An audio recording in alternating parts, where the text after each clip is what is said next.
Hello everyone, a warm welcome to this session on scaling impact through collaborative philanthropy. I am Roshni Prakash, Knowledge Director at AVPN, and I am delighted to have you all with us today. For those of you who do not know AVPN, we are a network of funders and resource providers with over 600 members across 32 markets. Our mandate is to move more capital towards impact in Asia by providing social investors like yourselves opportunities to connect, learn, and lead. We have a distinguished panel of experts with us today: Mac McKenzie, Director of Bridge Institute; Dipali Khanna, Managing Director of Asia Regional Office at the Rockefeller Foundation; Pradeep Nair, Regional Director at Ford Foundation; and Hari Menon, Director, India Country Office at the Bill and Melinda Gates Foundation. Each of these individuals has a wealth of experience in collaboration and working across sectors, and I'm sure we'll have a lot of insight to share this afternoon. I will be your MC. My role is to ensure that your experience in the next hour is a meaningful one. Before we kick off the session, I'd like to highlight a few features of this room. First, please note that this session will be recorded, and you will be able to access the recording from our website, conference.avpn.asia, from tomorrow. If at any point you get disconnected, or if you've had a bad connection and are having difficulty with the audio or video, try to log out and then log back in. Ensure that the correct speaker has been selected. We have set aside time for Q&A, so please stay with us until the end of the session. Please note also that you will be able to upvote on questions submitted by fellow delegates. On our end, we will do our best to answer all questions submitted during the session. If you have further questions that are not answered by the end of this hour, please email us at knowledge@avpn.asia. If you have technical queries, please reach out through the Q&A box or use the link provided in the chat to reach the AVPN Tech Help Desk. We will respond as soon as we are able. There will be interactive activities for you to participate in throughout the session, and I would encourage you to join us in them. The AVPN Connector is available to attendees from AVPN member organizations and paid ticket holders, and this allows you to message and schedule one-to-one meetings with fellow collaborators. Please access it via the corresponding link in the chat box. A quick 1-minute tutorial can also be found on the main conference site to make full use of your networking opportunities. On that note, it gives me great pleasure to hand the time to our moderator, Mac McKenzie, Director of the Bridge Institute, to set the stage for today's discussion. Mac, over to you, please. Thank you, Rosh. The purpose of this session is for us all to become even more inspired by the power of collaboration and collaborative philanthropy. Our aspiration for today is to learn key ideas and techniques in collaboration so that we can all scale our positive impact in the world. I would like to thank you all for contributing your time in coming to this session. We are joined by leaders of 3 of the most influential organizations in the world. The Bill and Melinda Gates Foundation is the largest private foundation and seeks to unlock the possibility inside every individual. The foundation believes in the power of collaboration and supports several large-scale global partnerships to improve global health and development outcomes, including Gavi, the Vaccine Alliance, the Global Fund combating AIDS, tuberculosis, and malaria, the Global Polio Eradication Initiative, and CGIAR, focus on food security. The Ford Foundation has for 8 decades sought to reduce poverty and injustice, strengthen democratic values, promote international cooperation, and advance human achievement. Their impact includes the transformation of higher education for underrepresented Native Americans, African Americans, Latinos, Latinas, and Asians, and improving the lives of hundreds of millions of people through its $45 billion of grants. The Rockefeller Foundation is the second oldest major philanthropic institution, starting in America over 107 years ago. The legacy in Asia is over 100 years as well. Some of their achievements include the founding of the modern field of public health, the development of the vaccines for yellow fever and malaria, and the catalyzing of the Green Revolution. All 3 organizations are deeply committed to building a more just, fair, and sustainable future for us all, and are recognized for their pioneering, systemic, and collaborative approach to making transformative scale. Pradeep, Hari, and Dipali have all dedicated their lives for a better world. Pradeep of Ford Foundation is a seasoned public and private sector leader. He brings deep regional expertise and more than 20 years of experiencing building partnerships among government, corporate, philanthropic, and civil society partners in the dynamic South Asia region.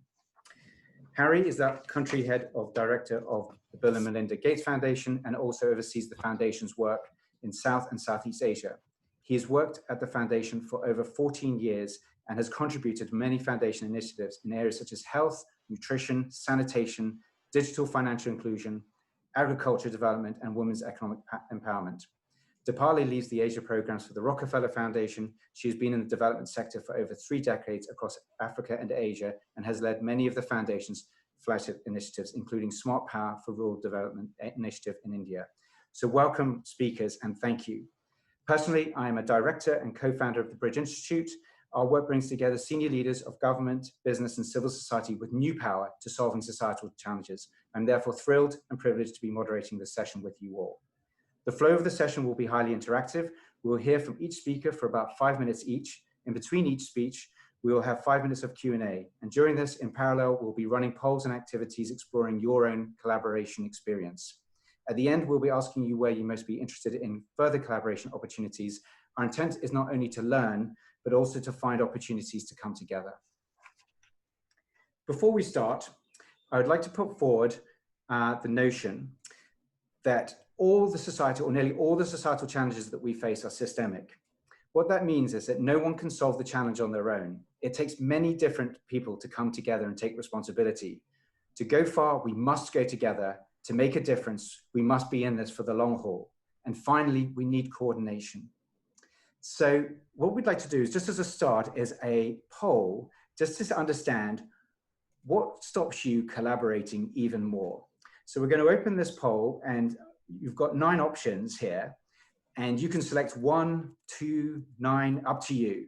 I'll just read out a few, but before we start, we'd just like to get a little bit of feedback of what stops you collaborating even more. If you feel you collaborate already enough, perhaps you could just select the word other.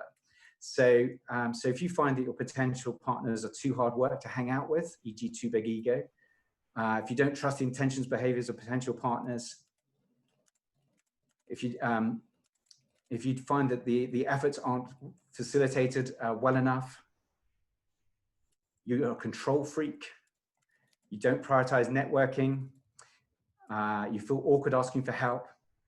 So just as we're waiting, I'll just give it 30 seconds before handing over to Pradeep, just to see what are the biggest drivers in stopping you collaborating more. So maybe the ones that's getting some of the biggest interest so far is not having found the right partners and finding your potential partners having too big an ego. How interesting. So maybe there's two or three. So we'll just keep that poll going for a second. And now it's my privilege to introduce Pradeep, who is going to take the floor for 5 minutes on the power of collaboration in gender equality. Welcome, Pradeep. Thank you, Matt. And hopefully you can hear me, right? Well, excellent. So good morning, good afternoon, and perhaps even good evening in case anyone's, I guess, dialing in all the way from West Coast. I see there's more than 350 people on this call, so thank you all for taking the time to join this session. So, and thank you to AVPN for putting this together. I know usually this would have been in Singapore under different circumstances, but this, I think, at least for me, is working out pretty well now. It took a bit to get used to this mode of working, but I think virtually we're finding these virtual sessions to be as productive, if not more than actually the in-person meetings and discussions. My name is Pradeep. I'm with the Ford Foundation. I've been here with the Ford Foundation in Delhi about 3 years now. My responsibilities are, besides India, also cover Sri Lanka, Nepal, and some other countries in South Asia as per the requirements. Just very briefly about Ford Foundation before I talk about collaboration and our experiences. We've been here in the region since the 1950s. And it's interesting because we actually were invited to this country to collaborate by the government. So our entry into this country was on a mode of collaboration. So we were invited by the first Prime Minister to collaborate with government at those days to help in the agriculture programs that the Prime Minister had, and also setting up of institutions. That's how our journey in India started. And since then, as you can imagine, we've had quite a few decades to figure out what works and doesn't work in collaboration. Now, I have to be honest and confess that for the longest time, collaborations was not necessarily a focus area for us. Collaborations happened sometimes organically, sometimes unintentionally, but it was never a focus area for us. But over the last 3 years, we've realized, due to various reasons, and I'll cover a few in my talk today, how it is important to focus on collaborations. And since then, since the last 5 years at least, we've had a very strong intentionality of collaboration, which has taught us a few lessons very different from the experiences that we've had over the last few decades. So what did we do the last 5 years, I guess, to take this seriously? First of all, we acknowledge that working on building collaborations requires time and resources. So we actually set up a small team within our foundation whose responsibilities would be in enabling, creating, and building these collaborations. So we structured a small team. We actually hired resources whose responsibilities also involved collaborations. Now, for everyone who wouldn't be able to afford this luxury of, I guess, investing in people, I wouldn't necessarily say that that is an absolute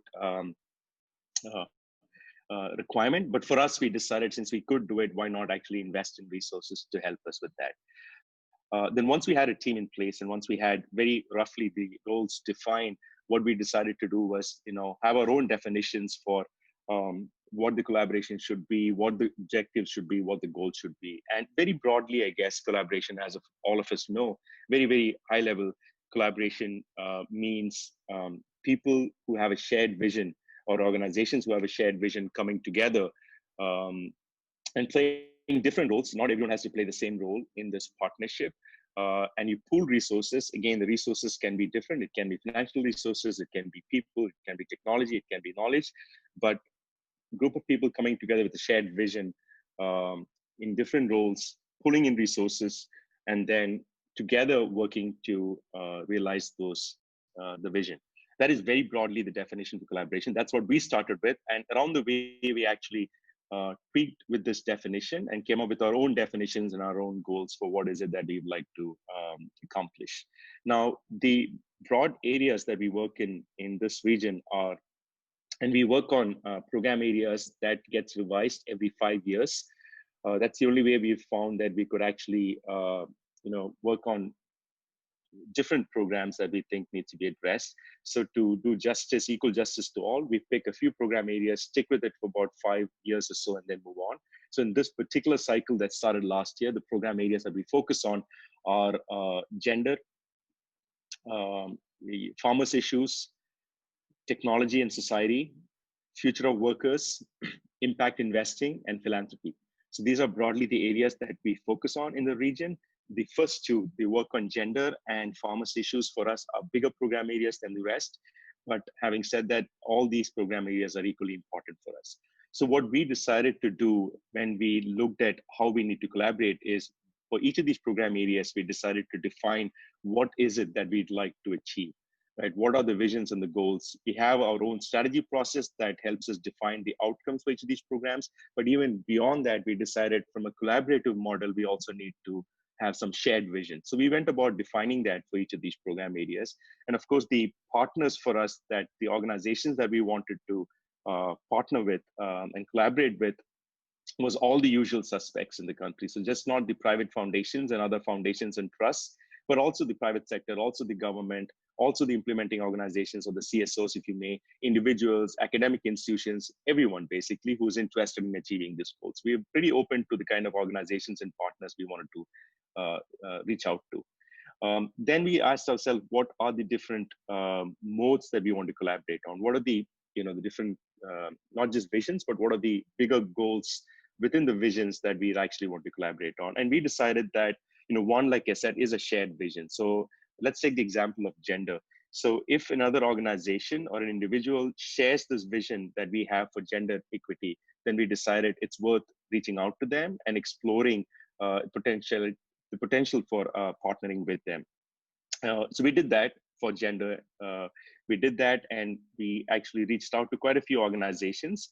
And then of course you have conversations with these organizations to understand, because I know some of the questions that were asked earlier spoke about egos and management issues and all of that. So those are all part of our due diligence to make sure that these are values that we identify with and we can get along with. So we do our own due diligence. But like I said, one of the objectives was, do they have a shared vision?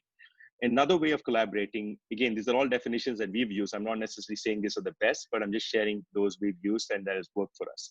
The second that we decided was not necessarily a shared vision alone. It could also be because we want to collaborate with someone to solve a very specific problem within gender.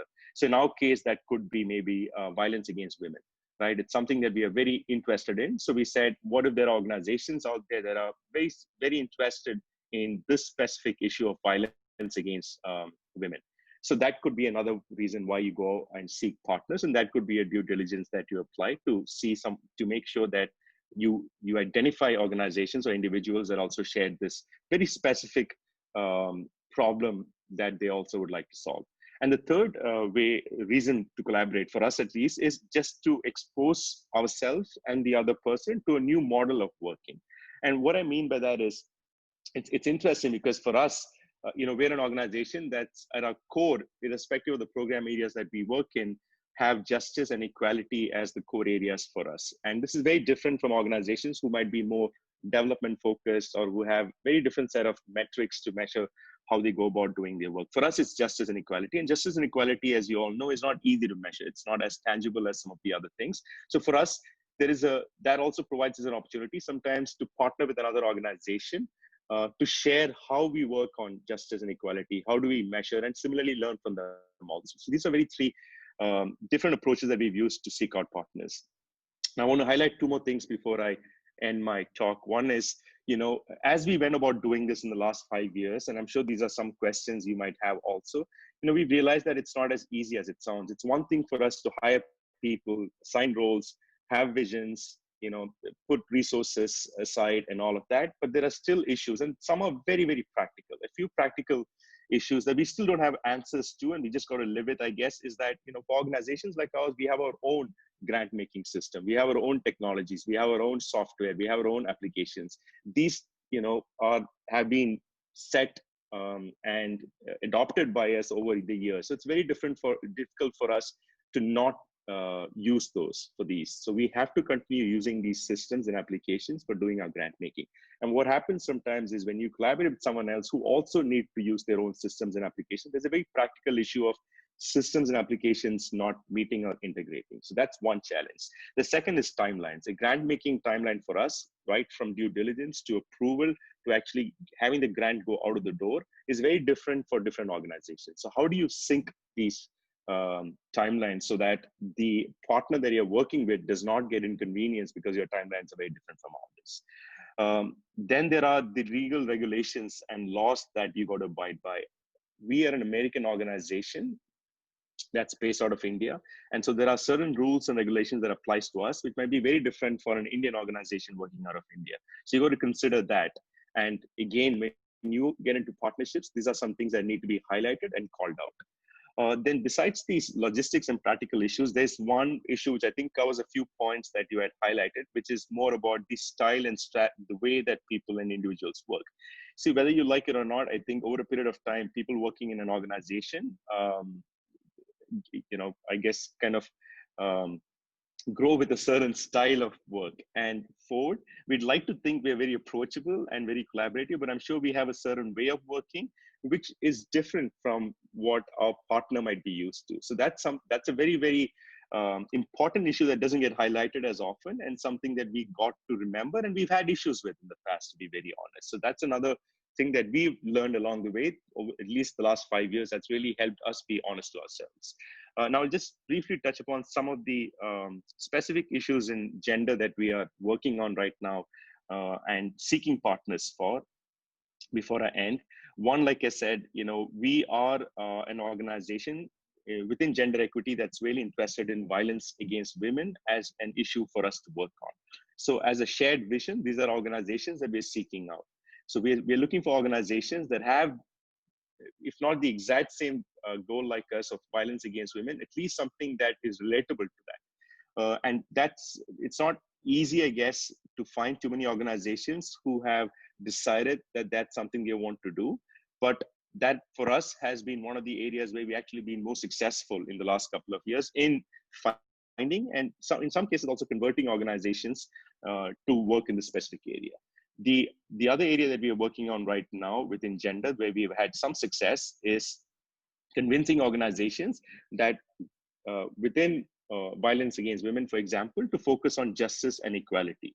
Like I said, these are core issues for the Ford Foundation, and we've realized that for organizations that we are seeking partnerships with, it's not really easy for them to wrap their head around how do you measure justice and equality, how do you invest, how do you have timelines for it, because these sometimes take much longer than what maybe organizations are used to. But these are things that, again, we are hoping, and we have been successful a bit in convincing others to come on and join our collaborative in addressing issues of justice equality. The third example I want to use is a very, very specific issue that we're trying to address within the gender program area, which is how do you provide cheap financing to women entrepreneurs and individuals. In this particular program, we are seeking partners who are not just foundations like ours, but who can also be organizations like the financial institutions, maybe, who can provide that platform that organizations like ours can collaborate with, who in turn would be able to provide lending to women entrepreneurs and individuals who need financing help.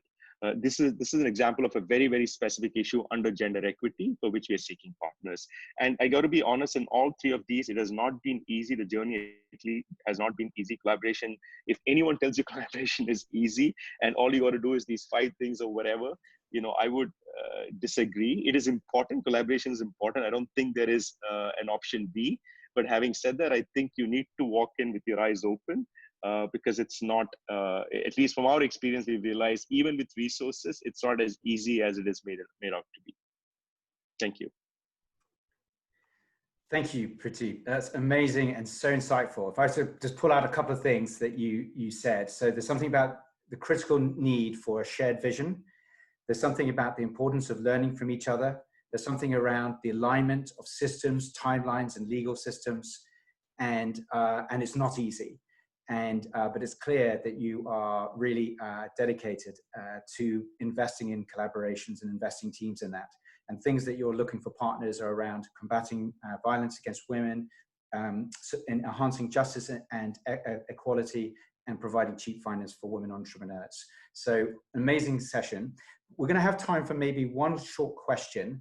But what I wanted to do is just open up a poll just before we do this. So if I could ask the poll to come up. So we've come up with 9 different ways we can intervene on achieving sustainable goal number 5, SDG 5, gender equality. So if there's things that you're really interested in and would like to be, or you are already focused on, or you think could make a really big impact, could you just please vote on those what you're most interested in?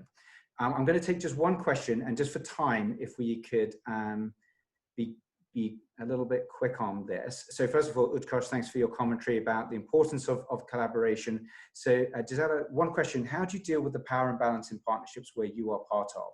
So would you be happy, Pradeep, just to briefly answer that? How do you deal with power imbalance? Yeah, no, that's a very important question, and my apologies, I didn't cover that. I had that as a point to speak. Well, it's easy for me to say it, and it might come across as too easy. When I say this, it is something that we are very cognizant of, because there could be power imbalances, which is why I think it is very, very important to define roles and responsibilities. And I don't mean that lightly at all. I mean, literally, when you define it, you got to put it down on paper. You got to make sure everyone understands it, acknowledges it, and you got to have a measurement and evaluation in place that actually calls up people if they're not following the roles and responsibilities. That is the only way to address it, because it's very easy for me to say, oh, everyone walks in as equal partners, and we got to make sure that, it's not only money that decides who says what and all that. It's easy for me to say that.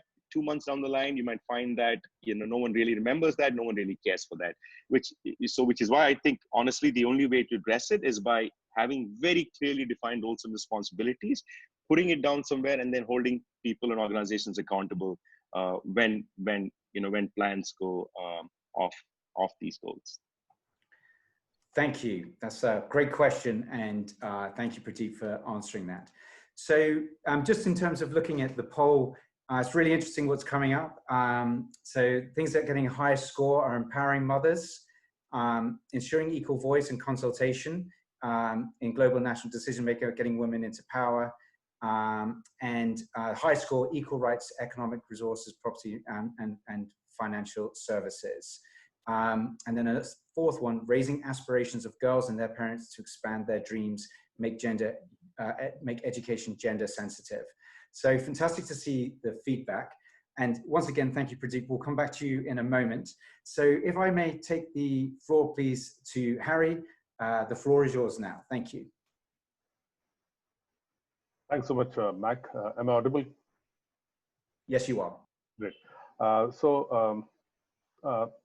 Let me start by thanking AVP and Naina, Roshni, Dendi for this opportunity to be on this panel. Thanks also to Mac, Deepali, and Pradeep for sharing the virtual floor on this important session. And thanks to everyone who's online.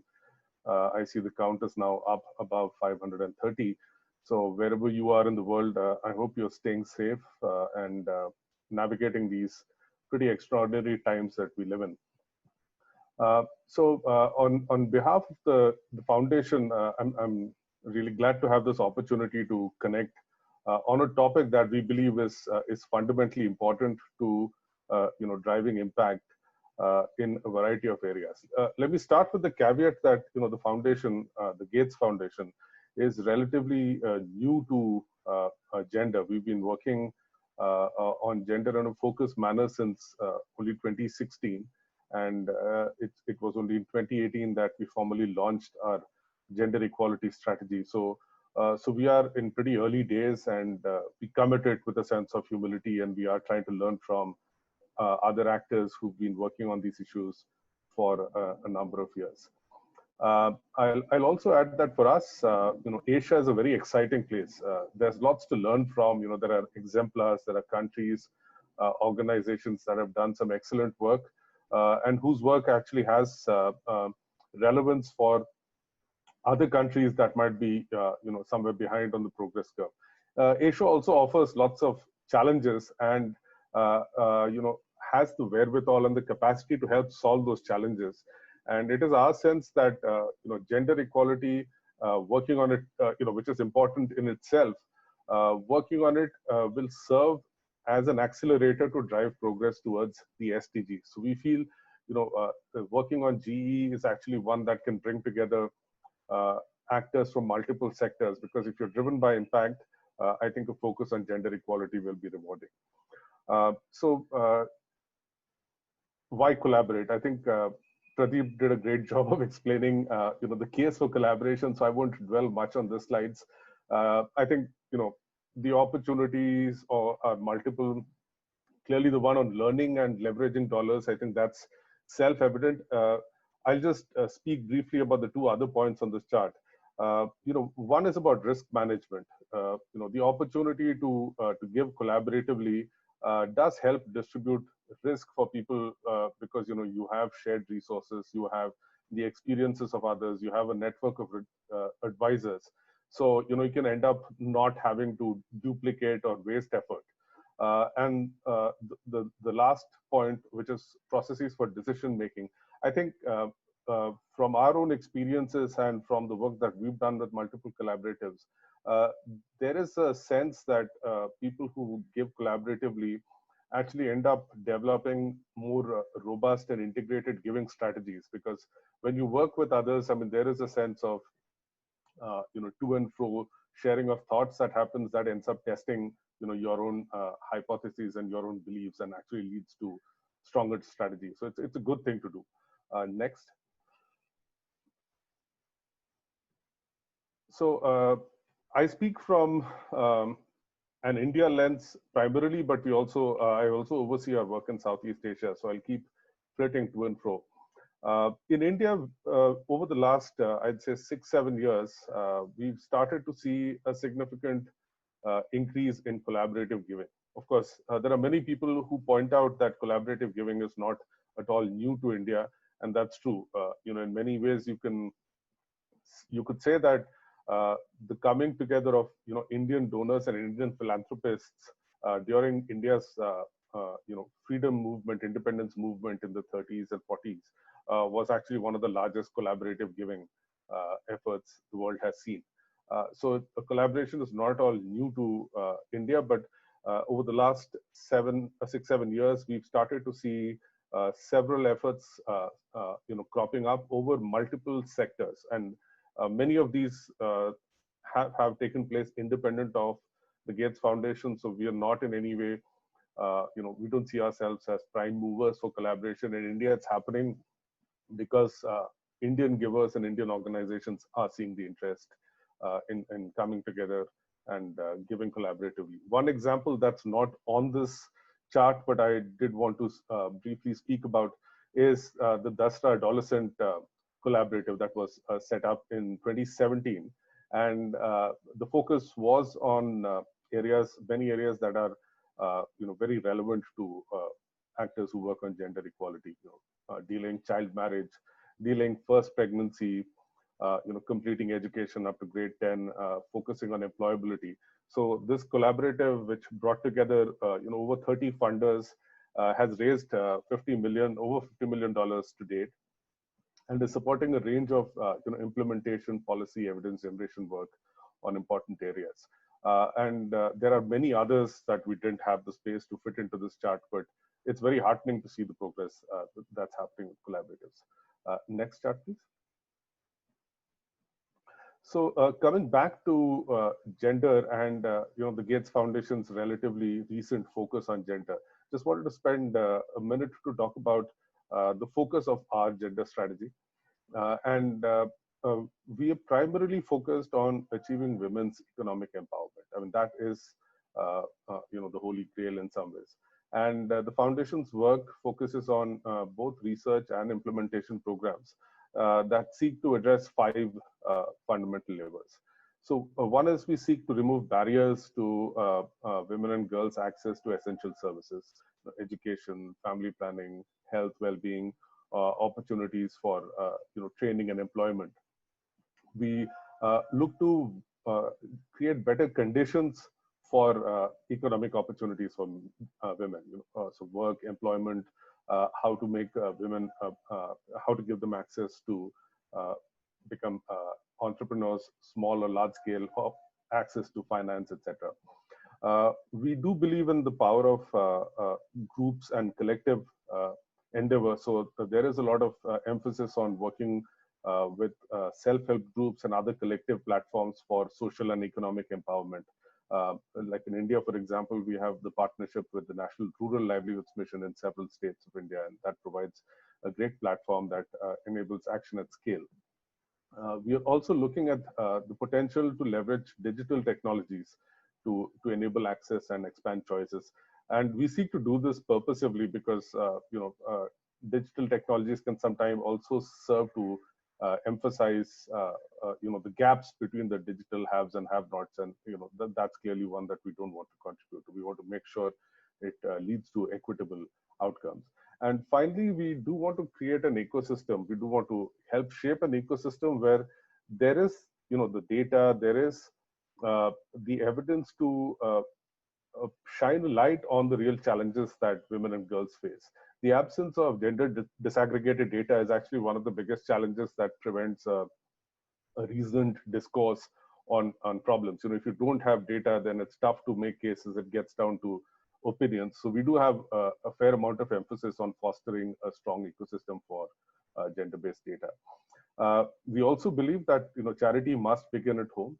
So the foundation also has a fair bit of focus on gender integration across all of our internal work, because as I mentioned earlier, we believe working with a gender equality lens has the potential to accelerate and amplify impact across all sectors.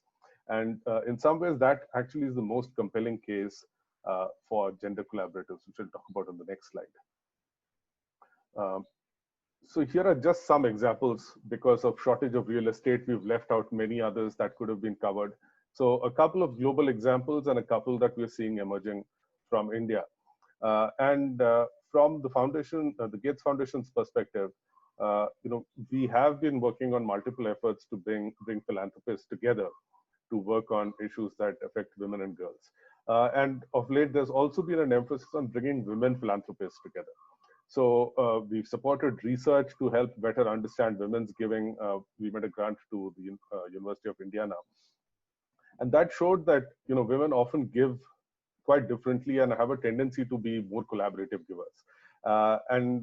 In many cases, even for everyday givers, women tend to be the decision makers for giving at a household level. So, helping foster more giving by women has multiple benefits. One of the examples, that we were involved with was the Maverick Collective. That's the first one on this chart. We provided an initial grant to a large NGO, Population Services International, PSI, to essentially create a customized giving experience for women donors. And what this program, the collective, helped enable was, create avenues for learning sessions, opportunities for field visits to go out, see work on the ground. And that helped, the donors that came together develop their own programs and help turn them into advocates and champions for, issues that affect women and girls. This has now taken on, a life of its own and is expanding, and is a great example of a donor collaborative that seems to be working. The Global Fund for Women is another. Many of you on this call would be familiar with their work, which stretches several decades. They have a lot of focus on social justice, community-based organizations, and they have existing networks to engage donors and partners from multiple sectors: government, private, community-based, etc. And they have done a whole lot to to expand the focus, the attention to issues that affect women and girls.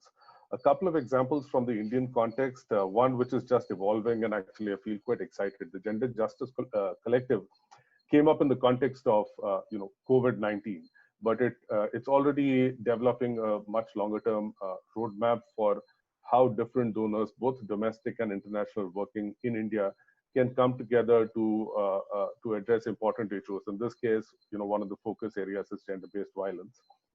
But the collective will seek to address multiple other areas: livelihoods, health, etc. So again, COVID has served as a trigger to get many donors and many partners to rethink their approach to working together and to partnership. And I think we might see many other such initiatives come out from across the world. Last but not least, Edelgive Foundation and Edelgive are not a stranger to AVPN conferences. I think you have Nagma speaking, or might have already spoken. Edelgive's work is based on the premise of collaborative giving. So, they have their own portfolio of gender equality in which, multiple donors co-fund work, but they've gone one step further, which is to try and create or support a network of influencers who have an interest in speaking for bringing greater salience to issues around women and girls.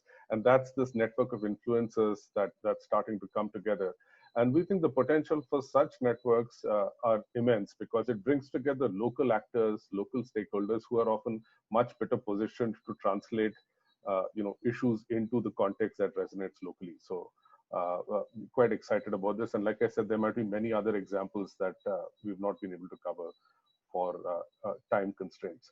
And now my last slide, in a shout out to our hosts for today.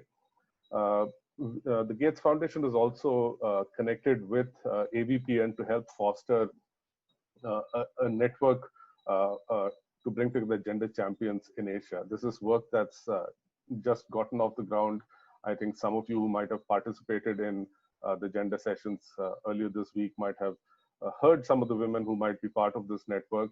It's still at an early stage, the idea is to just create a regional platform for women philanthropists from across the region to come together, share lessons, share knowledge, identify opportunities together, and look at a way to emerge as a force for gender equality issues in the region and potentially even globally.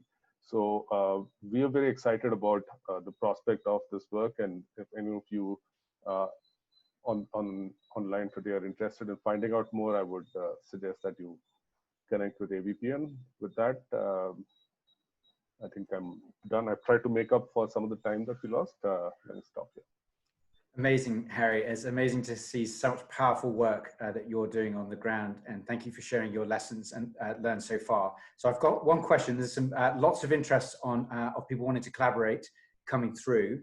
But just before I ask one of the questions, we're going to do a quick little survey with you. So we're going to do it as an interactive thing. So if you look at the top of your screen, there's a drop down called View Options, and you'll see an option to annotate. If you click on that, it opens up a bar, and I'd like you to select a tick, a stamp, a heart, whatever you choose, and we'll just run this for a moment. So if we could go to the next slide. So we've heard a lot of importance about shared vision, and also the importance of being able to work together. And if we go to the next slide, I'd like to just do a quick survey to see, when you think about your most important collaboration, where are you on this journey? Do you have a really strong sense of shared purpose, which is up? So if you think about your most important collaboration, if you've got really high shared purpose, put your stamp up at the top, and then think about the trust that you have with your partners. And if you've got really high trust, off to the right, and if it's low trust, off to the left. So we'll just run this for a little bit of a moment. If you're not collaborating and want to do more, there's a box on the top right for you. And if you're not collaborating and don't want to, there's also a box for you there. So if I could ask Harry, the question is from Angela. Do you think that with all the focus with much focus on women economic development, the space of leaving out men and what could be done for men? Just would like a very quick response on that from Angela. Yeah, no, I think a great question, and I think the very quick response is that's absolutely one of the risks that any strategy that focuses on gender equality, must factor in. The risk of the backlash that might ensue, and also the risk of making sure that there aren't other inequities that in any way could get created. I think it's safe to say that at this point there are far greater barriers that women and girls face, and in terms of access to opportunities. But we are working with other partners, particularly in India, who have a focus on how can men and boys be co-opted into this journey and made active participants as opposed to outsiders. So I think that's a great point. I don't think there are very good answers at this point, but I think the fact that we are asking this question is important, and I'd be very keen to hear from the experiences of others. Amazing, Harry. Thank you for such a brilliant session and answering that question. And then just looking at our little survey, I'd say it looks like 25% are in the collaboration space, 25% are in the consensus. They've got good shared vision but lower trust. 25% higher trust but low shared vision, and then there's a few down in the coexistence space. So interesting to see that analysis. So our final speaker now is we're doing really well for time. Is Dipali. So Dipali, over to you for your 5-minute input. Thank you. Thank you so much, Mac, AVPN, and over 500 participants who've joined this session today. I also want to begin by congratulating both Pradeep and Hari for the exciting work that they're doing around gender equality and equity. I think this is one session where you don't have women really promoting that work, but 2 men talking about it and with such passion. So kudos to both of you. I feel extremely privileged to be sharing some strategic insights into the Rockefeller Foundation's approach to collaborating for impact and my experience across Asia. Collaborating for impact is very integral to our philosophy, and it is part of our DNA. There's really no other way to achieve our goal of creating large-scale systemic impact for human welfare using scientific breakthroughs than by collaborating. Collaborating with networks of thousands of scientists, doctors, community health workers, and governments around the world is how the foundation was able to invent the discipline of public health as we see it today. Right from bringing modern medicine to China in the early 20th century, of being recognized as an AVPN Constellation Laureate just yesterday for our work with the International Innovation Corps in India for integrating AI in public health, our philosophy is grounded in collaboration. It has also been a key feature of our response to the COVID-19 pandemic as well. For example, in the US, we've been able to bring together experts and leaders from science, industry, academia, policy and government across sectors and political ideologies to create a clear, actionable testing plan. We're also scaling similar efforts in testing across geographies in India and Africa. Collaborations with key stakeholders has been a cornerstone of our work. Through the course of the presentation, I will share the why and the hows of our collaborations and the key learnings we derive in the process. I think what is exciting listening to Hari and Pradeep, there's quite a bit of an overlap in terms of learnings and the reason as to why we collaborate. So let me talk about the fundamental reason why we think about collaborating. It's really for three reasons. First, for ecosystem change. Second, for breakthrough solutions. And third, for maximizing scale and impact. Simply put, all of us are stronger than one of us.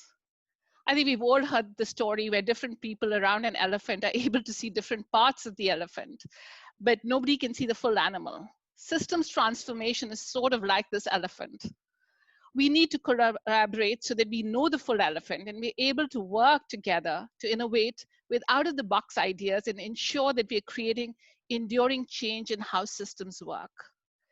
Let me now share two examples of how we've collaborated with the ecosystem and with philanthropies. Here, I want to really share the experience of our ongoing efforts to end energy poverty in India.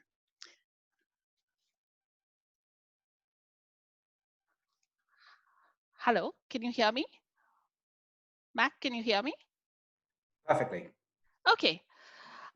So this is a clear case of multi-stakeholder partnerships necessitated to deal with a challenge that is equally multidimensional. When we embarked on the journey of providing energy access to over 250 million people using decentralized renewable energy solutions through mini grids, it was a lofty challenge. But we could also quickly understand that it is an extremely complex issue with challenges of both the supply and the demand side. While energy serving companies from the private sector were not able to take off due to the lack of finance and the fact that the business model was OPEX heavy, at the same time, they also wanted assured demand for electricity besides an enabling policy environment. This meant that we really had to solve for these challenges, and our efforts alone wouldn't be enough, even if we put substantial financial resources into it. So while we continue to provide the much needed debt financing to these energy serving companies, we also established a one-stop entity, Smart Power India, to support these companies in conducting comprehensive assessment for selecting sites, community engagement, load acquisition, and micro-enterprise development, keeping the aspirations of the last mile, or if Rohini Nilekani was on the call, she would have said first mile consumers front and center. We also collaborated with technology innovators to develop smart meters and monitoring systems and conducted policy advocacy with key state and national government to promote a national mini-grid policy. Our approach was really to deal with the energy poverty holistically through multiple interventions, working hand in hand and forging essential alliances to be able to do so. Having access to reliable and quality energy was a real game changer for the villages where we were working. It created new business opportunities, existing businesses expanded, children were able to study longer hours in the evening, women and girls felt much safer in the evening, health outcomes improved as electricity replaced kerosene for lighting, and there was overall increase in the village GDP. The result is widely known. We already have 280 grids operating with a plan to create 10,000 more with Tata Power. And the success of these business models is already being replicated in Myanmar and Africa with a new set of partners. Let me now turn to how we're collaborating within philanthropies.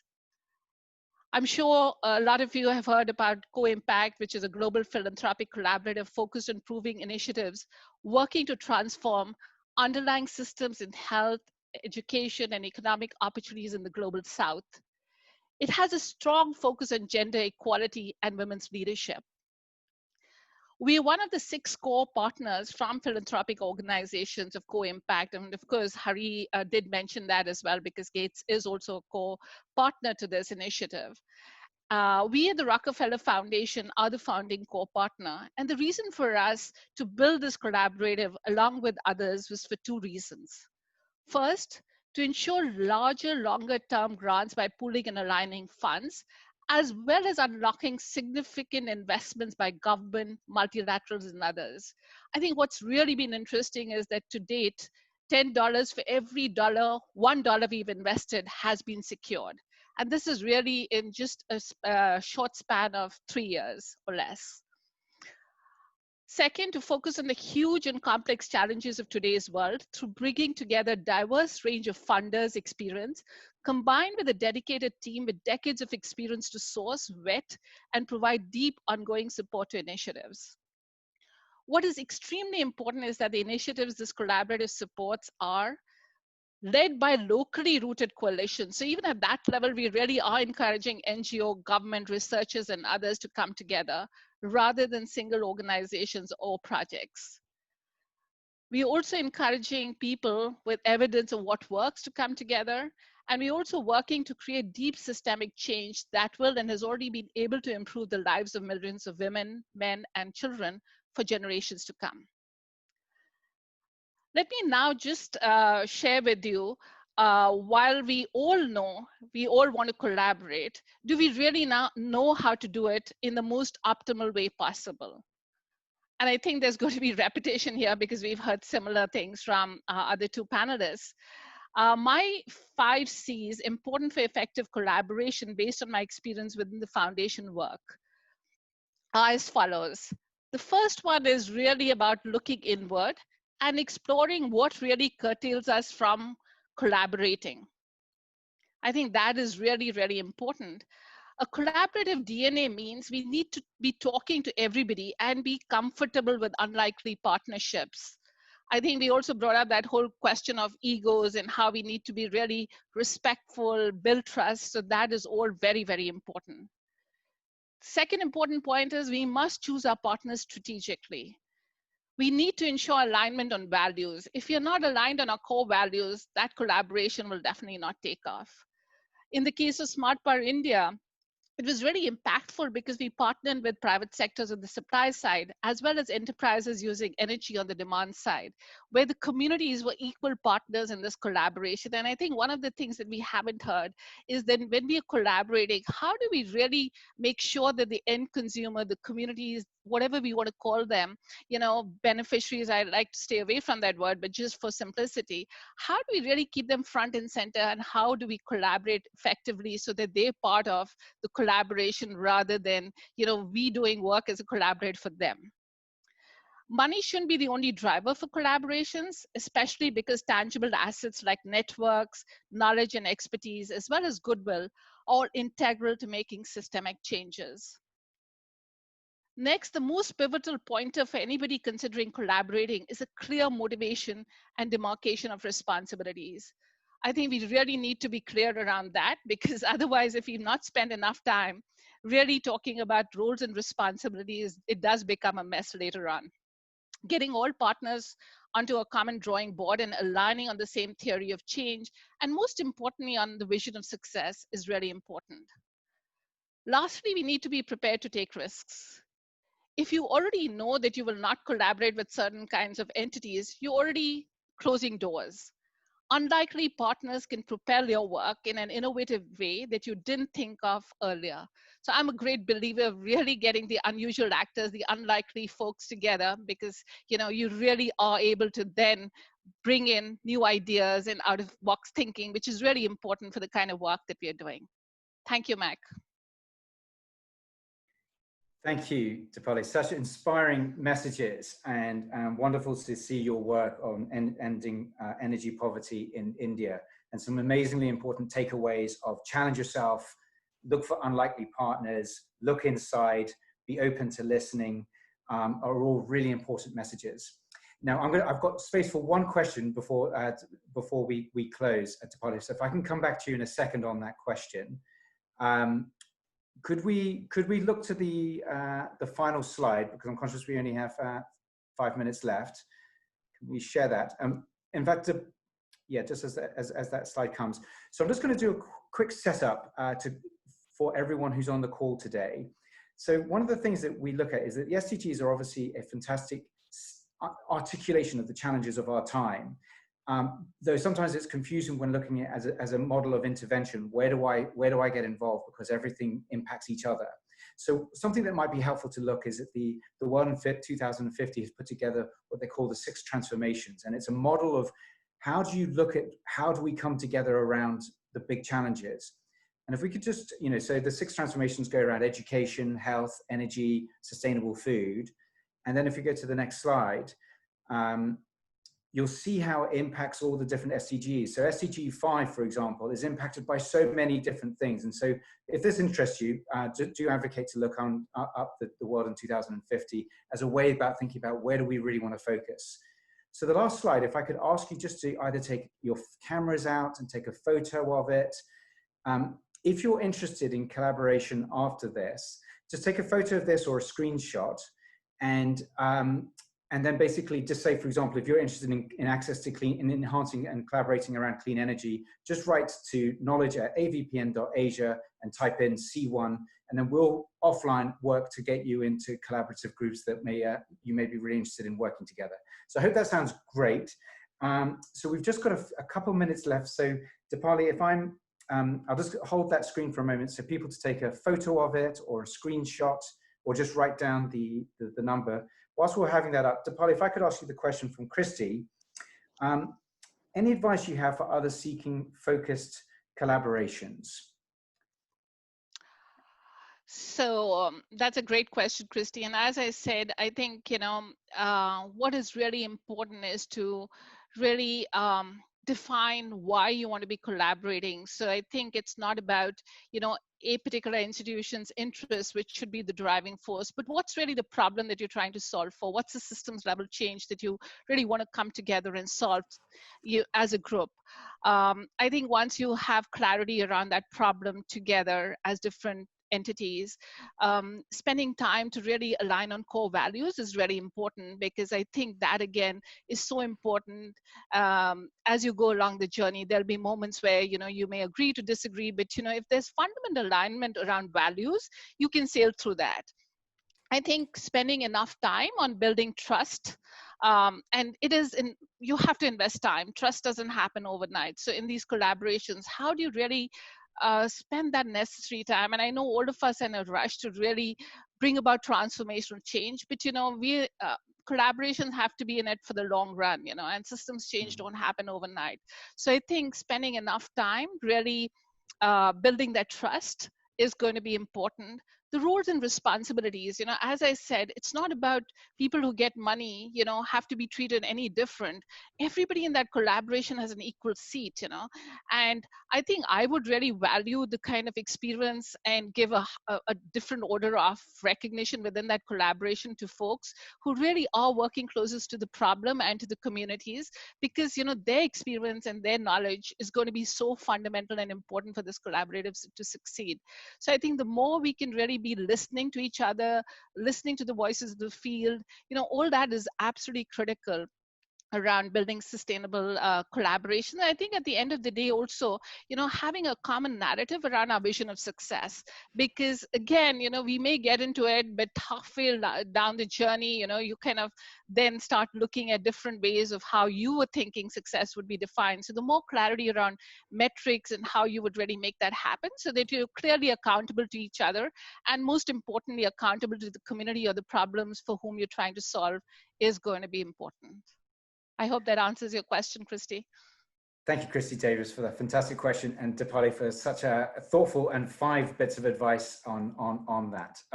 So we're just on time, so I'm going to just first of all just say personally, I've learned a huge amount in the last hour. So thank you, Pradeep, Harry, and Dipali for sharing your incredible wisdom of how you make scale impact through collaborative philanthropy. I'm now going to just, hand over to Roshni to close the session. A huge thank you from me.